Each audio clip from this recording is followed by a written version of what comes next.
Hello and welcome to English 0365 Weekly Notes, Week 10. Well, so the semester is almost ending, so please keep up your high spirits and complete this course with consistency. I know most of you have other courses, work, and family to take care of, and it's very difficult to cope up at all fronts.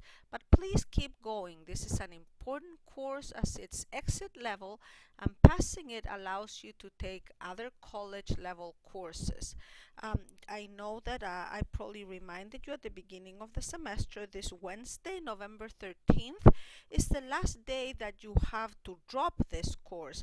I don't anticipate anybody wanting to drop, but in any case, if you do, please let me know before you do so, because I'm sure that we can work something out where you don't really have to drop. Most of you are doing quite well, so I am not worried about that. But if you are planning on taking college level courses next semester and you never took the regular Compass before, you must go to the assessment center and you must take the new test. We don't have a Compass anymore, but we have a new test which you have to take before the semester finishes. So please make sure that you take it. You don't need to pass it, but you must have it on file so that to show that you actually took the test. I would advise you to go to check with Mr. Mel Anthony, who is the international advisor, and he can give you more information about what to do. Now let's talk for a minute about the final project for Outliers. Have you checked it out? Do you have any questions? I hope that you did, but if you haven't, if you go to our main page, you will see here Outliers Final Project. Click on it. And here you will see all of the information and the guidelines that you need. You can click here and open it. I know I talked about this last week, so I hope that most of you looked at it. However, nobody has really asked me anything, so it either means that you know exactly what to do or you haven't had time to look at it yet. So anyway, here it is, just in case, to remind you that you need to look at it. As I told you last week, there's 3 different projects. You only have to do one. You can choose among the projects. So here's an A, B, or C. Whichever you choose, you have to answer all of the questions under each heading. And then there is another question that everybody has to answer with Roman numeral 2 here. So this project is not due until December 14th. Sorry, not December 14th, until December 4th. So you still have almost 3.5 weeks, but I would really advise you to look at it as soon as you can, so that you are not doing this at the last minute. So here it is, Wednesday, December 4th. You're going to have to use MLA style. I'm going to post some guidelines for MLA style this coming week. If you also go to the library page, you click on the main library page, you will find a lot of information about MLA. It's just the formatting of your paper. But what I would advise you is you want to have it done a little bit before the 4th. I can take a look at you at your paper and let you know if you need to change anything or not. Something else that I want to remind you is the summaries and the paraphrase. I know we have talked about this so many times, but it is something that I see some of you are still struggling with. So I have put one more, this is a Word document, so one more document here, so you can go ahead and open it here.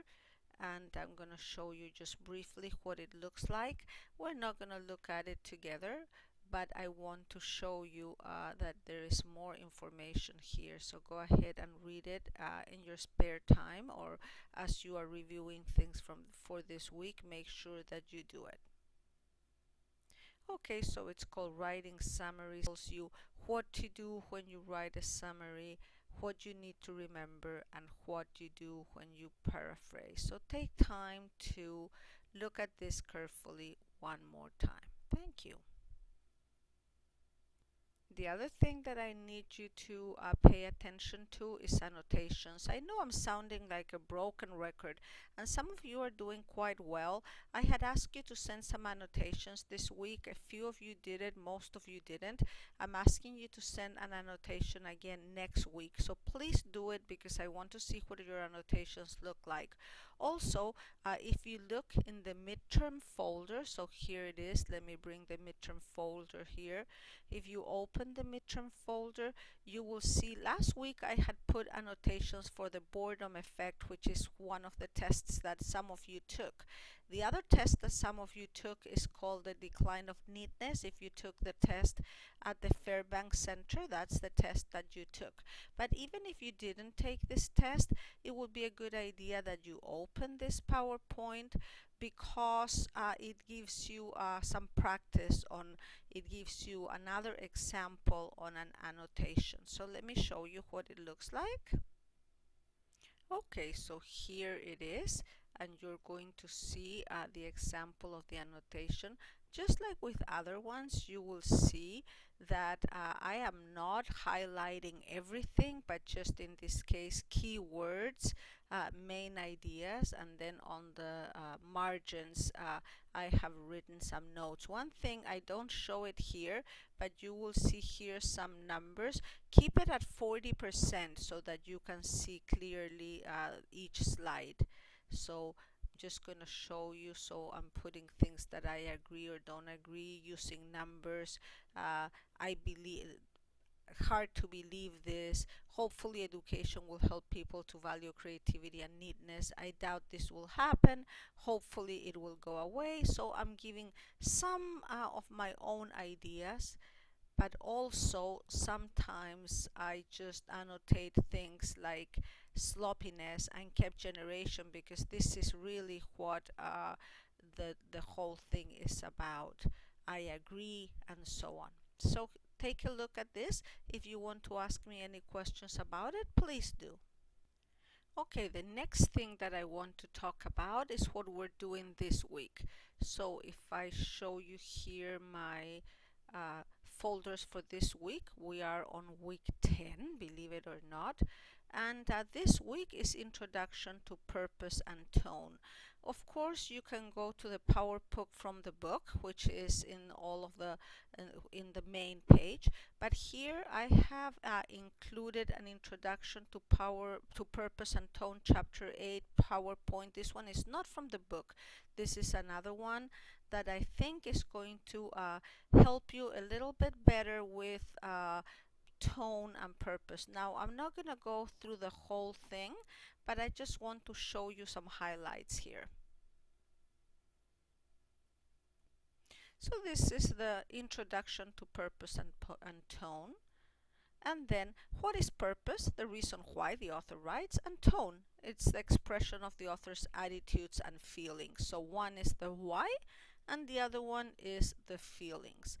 When we talk about purpose, there's basically three purposes when we have a text. The first purpose is to inform, for example, what a newspaper may do, to persuade or to convince somebody, like an editorial in a newspaper is a persuasive piece of writing, and to entertain, maybe a novel would entertain, or an article in a magazine would entertain. So those are kind of the three different ones, and I have each one specifically, so you can read that at your own leisure. And then how do you determine tone, some examples, and then the first one was with purpose. Now this one is about tone.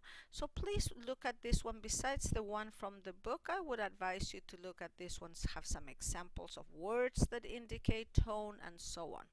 So take a look at it. The next thing that I want to show you is the homework for this week, because this week it's a little bit different as far as what you have to do. So let me bring back here our main page, and you will see that this week homeworks 10 and 11 are together. It's just one writing that you're doing, one reading that you're doing, but it's going to count for both homeworks. That is because the next reading, which is Busy as a Bee, which is due Saturday, I have done that as a bonus. So that means if you don't want to do it, you don't have to. But if you feel that you need additional practice in reading, go ahead and do it, and I will give you 10 bonus points. So it's up to you. The other thing that I have here is some cartoons. This is another PowerPoint, which is cartoons to indicate tone. And they're kind of fun. You don't have to do anything with them, but see if you understand the joke. That's basically it. Okay, and that's kind of all that we have this week. Okay, so we're getting to the end of the semester. One thing that I wanted to point out is some activities that are going on this next coming week on campus. This month is considered International Month, so we have some things to celebrate International Month.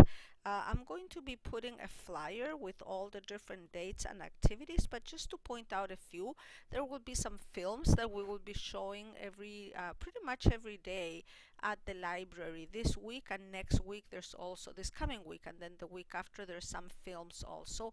I'm going to be showing one on Thursday, which is called Teddy Bear.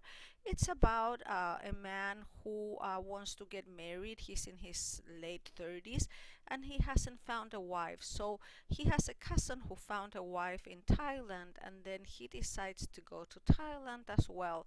The problem is that he has a very possessive mom who doesn't really allow him to go and find a wife. That's probably why he's not married. So it's kind of like a comedy, and it's pretty nice. We have some other films that are a bit more serious than that, so you may want to check them out. Some are in the morning, afternoon, evening.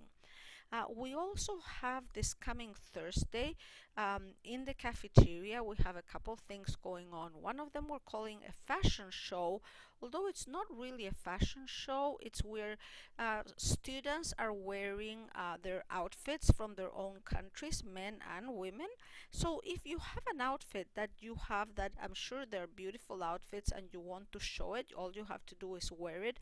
Let me know by Monday if you're interested, and I will connect you with the right person who is in charge of that event. You would have to be in the cafeteria about 11 a.m. on Thursday, and then the fashion show itself will finish about noon. And then we have a band. There's a group of ESL students. They have a band called Fifth Avenue.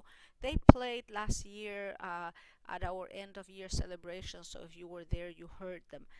They have music in English and in Spanish, and they're going to be playing about 45 minutes, like 15 minutes before the fashion show, and then about 30 minutes after. So if you like to go and see some beautiful outfits from different countries, and you also want to listen to some music, come to the cafeteria on the Barker Cypress campus around 11:15 and join us for that international celebration.